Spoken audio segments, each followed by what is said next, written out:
जय हिंद दोस्तों, कैसे हैं आप लोग। तो आज हम बात करने वाले हैं साल 2002 में आई एक डिस्टर्बिंग फिल्म इरिवर्सिबल के बारे में। फिल्म की स्टार्टिंग में हम दो लोगों को एक अपार्टमेंट में बात करते हुए पाते हैं और इनमें से एक आदमी का नाम होता है बुचर। उस आदमी को बताता है कि उसे पुलिस ने अरेस्ट कर लिया था, वो भी उसी की बेटी का शोषण करने के लिए। उसी अपार्टमेंट के बाहर एक जगह थी जिसका नाम था रेक्टम और यहाँ पे सारे गे लोग रहा करते थे। वो सभी मेल प्रोस्टिट्यूट्स थे जो कि लोगों को प्लेजर दिया करते थे। कुछ देर बाद वहाँ पे पुलिस आती है क्योंकि उसके अंदर उन्हें एक डेड बॉडी मिली होती है और उस बंदे को दो लोगों ने मिलकर जान से मार डाला था। जिन बंदों ने उसे मारा था उन दोनों के नाम थे मार्कस और पीरी। मार्कस बहुत ही जख्मी था, इसीलिए उसे एम्बुलेंस में भेज दिया जाता है हॉस्पिटल के लिए और पीरी पुलिस के गिरफ्त में था जो कि उससे जांच पड़ताल कर रहे थे।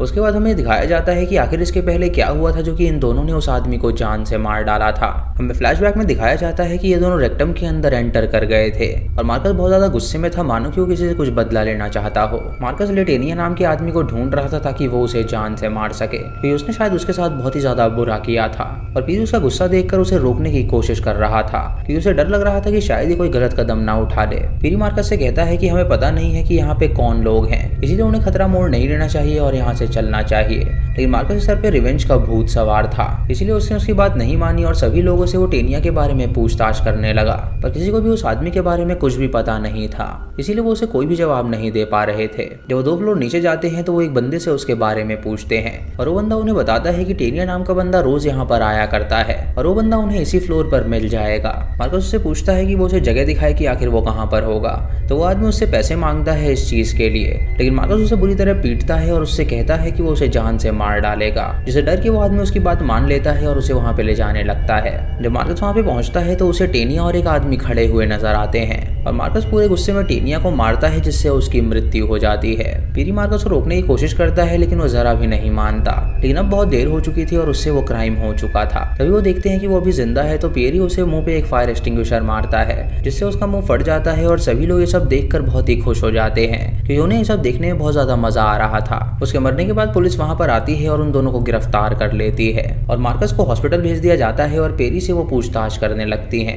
फिर कहानी और फ्लैशबैक में जाती है और हमें पास्ट का सीन दिखाया जाता है जहाँ ये लोग अभी रेक्टम नहीं पहुंचे थे और बस उसका पता पूछ रहे थे। ये लोग हर कहीं पे जाके रेक्टम का पता पूछने लगते हैं, पर ऐसे बहुत ही कम लोग थे जो उस जगह को जानते थे। तब इनके साथ 2 लोग और भी थे जो कि इनकी मदद कर रहे थे उसे ढूंढने में। और दोस्तों ये दोनों कौन थे ये हमें आगे पता चलेगा। ये चारों रोड पे खड़ी हुई कई सारी प्रोस्टिट्यूट से रेक्टम का पता पूछते हैं, लेकिन किसी को भी वहाँ का पता बिल्कुल भी मालूम नहीं था। तभी एक लड़की जब वहाँ से गुजरती है तो वो दोनों बंदे मार्कस से कहते हैं कि ये लड़की शायद लेटेनिया को जानती होगी। पेरी मार्कस को समझाता है कि इस लड़की को बिल्कुल ना छेड़े क्योंकि ऐसा करना बिल्कुल भी ठीक नहीं होगा। लेकिन मार्कस के सर पे भूत सवार था और वो उससे कहता है कि अगर उसे उसका साथ नहीं देना तो वो वहाँ से चला जाए। तभी मार्कस उस लड़की को डराने धमकाने लगता है और उससे उसका पता पूछने लगता है और जब वो उसके साथ जबरदस्ती करने लगते हैं तो वो लड़की उन्हें डर के मारे पता दे देती है, लेकिन उसे पूरी तरह एग्जैक्ट पता नहीं पता था और इस सुनकर मार्कस उसे गुस्से में मारने की कोशिश करने लगता है। पर जब सभी प्रोस्टिट्यूट लड़कियां देखती हैं कि उनके एक साथी पे हमला हो रहा है तो वो सभी मिलकर उन चारों लड़कों पे हमला कर देती हैं और उन्हें भगाने लगती हैं, जिससे वो चारों वहां से भाग निकलते हैं। दोस्तों इस मूवी का नाम इरिवर्सिबल है, यानी हमें फ्लैशबैक सी कहानियां दिखाई जाएंगी और बताया जाएगा कि आखिर वहां पे ऐसा क्या हुआ।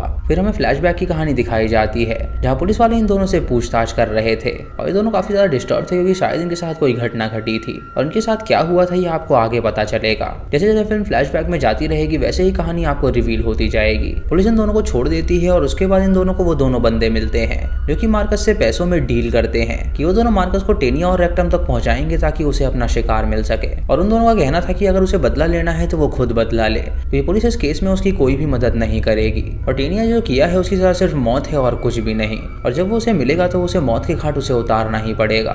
मार्कस को आइडिया अच्छा लगता है और वो उन्हें पैसे देता है और उनसे डील करने को राजी हो जाता है। फिर हमें कुछ देर पहले की कहानी दिखाई जाती है जहाँ हमें पता चलता है कि मार्कस की गर्लफ्रेंड मोनिका बलूची थी और लेटेनिया ने उसका शोषण किया था और उसे बुरी तरह मारा भी था, जिससे वो हॉस्पिटल में भर्ती हो गई थी और इसी वजह से मार्कस पुलिस के पास गया था मदद मांगने के लिए, लेकिन पुलिस ने उसकी मदद नहीं करी और ये दोनों बंदे उसकी मदद करने के लिए राजी हो गए थे। फिर हमें फ्लैशबैक की कहानी दिखाई जाती है और बताया जाता है कि मार्कस की गर्लफ्रेंड के साथ ऐसा क्या घिनौनी चीज हुई थी जिसकी वजह से मार्कस उस आदमी से बदला लेना चाहता था।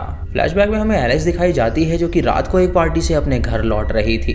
एलेक्स रोड क्रॉस करके जाना चाहती थी लेकिन वहाँ पे बहुत ज्यादा ट्रैफिक था, इसलिए उसने सबवे का रास्ता चूज किया रोड क्रॉस करने के लिए। जब वहाँ से जा रही होती है तो उसे टेनिया नजर आता है जो कि एक लड़की के साथ जबरदस्ती कर रहा था। वो उसके साइड से निकलना चाहती है लेकिन तभी एलेक्स उसे पकड़ लेता है और वो दूसरी लड़की को वहाँ से जाने देता है। एलेक्स उससे कहती है कि वो उसे यहाँ से जाने दे, लेकिन वो उसे चाकू दिखाता है और उससे कहता है कि वो कुछ लिए बिना यहाँ से नहीं जा सकती। लेकिन वो उसे चाकू दिखाता है और उसका पर्स छीन के फेंक देता है और उसके बाद वो उसे धक्का देता है जिससे वो नीचे गिर जाती है और फिर वो उसके साथ जबरदस्ती करता है। सब होने के बाद वो एलेक्स को बुरी तरह लातों से पीटता है जिससे उसके मुंह का नक्शा ही बदल जाता है और वो वहाँ पे अधमरी हो जाती है और उसके बाद टेनिया वहाँ से भाग निकलता है। ये सब होते हुए एक आदमी वहाँ पे देख रहा होता है जो कि उसकी गर्लफ्रेंड की मदद करता है और वो आदमी कोई और नहीं बल्कि उन दोनों आदमियों में से एक था जिसने मार्कस की मदद करने की ठानी थी। फिर हमें उससे पहले की कहानी दिखाई जाती है जहाँ पे एलेक्स, मार्कस और पेरी एक पार्टी में आए हुए थे और वो तीनों मिलकर वहाँ पे एंजॉय कर रहे थे। एलेक्स मार्कस को वहाँ पे डांट रही होती है क्योंकि उसे ड्रग्स लेने की आदत थी और वो उस आदत से बहुत ही ज्यादा परेशान थी और वो दूसरी लड़कियों के साथ हमेशा टाइम बिताया करता था। इसी बात पे उन दोनों की लड़ाई हो जाती है और वो गुस्सा होकर पार्टी से बाहर निकल जाती है और जब वो सबवे में जाती है तो उसके साथ ये सब हो जाता है। उसके बाद हमें कुछ और पहले की कहानी दिखाई जाती है जहाँ पे जब वो तीनों पार्टी करने के लिए निकले थे तो वो बस में ट्रैवल कर रहे थे। पेरी मार्कस को छेड़ने के लिए उससे कहता है कि एलेक्स पहले उसके साथ रिलेशनशिप में थी। ये सुन के मार्कस हंसता है और उससे कहता है कि वो बकवास की बातें ना करे। फिर कहानी पास्ट में जाती है जहाँ हम देखते हैं कि मार्कस और एलेक्स रिलेशनशिप में थे और वो दोनों अक्सर इंटीमेट हुआ करते थे जिसकी वजह से एलेक्स प्रेग्नेंट हो गई थी। उसके बाद हमें पास्ट का सीन दिखाया जाता है जहाँ एलेक्स को देखते हैं जो कि पार्क में लेट के एक बुक पढ़ रही थी और इसी के साथ ये मूवी यहीं पर खत्म हो जाती है। तो दोस्तों ये थी इस फिल्म की कहानी और मैं आशा करता हूँ कि आपको सब कुछ समझ में आ गया होगा। नहीं हो सकता है कि आपको कुछ कंफ्यूजन हो गई होगी क्योंकि इस फिल्म में रिवर्स टाइमलाइन दिखाया गया है। तो आइए इस टाइमलाइन को मैं सुलझा के संक्षेप में बताता हूँ। दोस्तों एलेक्स नाम की इटालियन लड़की उस शहर में आई थी पढ़ाई करने के लिए और एलेक्स को पेरी मिला था जिससे उसे प्यार हो गया था और वो दोनों काफी टाइम से एक साथ में थे। लेकिन पेरी एलेक्स को सेटिस्फाई नहीं कर पाता था इसलिए उसने उसके दोस्त मार्कस को चूज किया और वो दोनों रिलेशनशिप में आ गए। लेकिन मार्कस के साथ जब वो इंटीमेट हुई तो उसे पता चला कि वो प्रेग्नेंट है। एलेक्स उसके साथ रिलेशनशिप में थी और इस बात से पेरी को कोई भी दिक्कत नहीं थी इसीलिए वो तीनों हमेशा खुशी खुशी रहते थे। उसके बाद एलेक्स, मार्कस और पेरी पार्टी में जाने के लिए तैयार हो जाते हैं और वो तीनों पार्टी में जब जा रहे होते हैं तो वो तीनों मस्ती भी करते हैं। उसके बाद वो लोग पार्टी में जाते हैं और वहाँ पे एंजॉय करते हैं और वहीं पे मार्कस दूसरी लड़कियों से बात भी कर रहा होता है और ड्रग्स भी ले रहा होता है और ये बात एलेक्स को पसंद नहीं आती इसीलिए वो उससे रूठ कर चली जाती है। मार्कस उसे मनाने की कोशिश करता है लेकिन वो उसकी नहीं सुनती और वो गुस्से में सबवे में चली जाती है और वहीं पे उसे लेटीना मिलता है जो कि दूसरी लड़की के साथ बहुत ही गलत करने की कोशिश कर रहा था। लेटीना उसे पकड़ लेता है और वहाँ पे उसके साथ शोषण करता है और उसके बाद उसे बुरी तरह पीटता भी है जिससे वो जख्मी हो जाती है। फिर वो वहाँ से भाग निकलता है।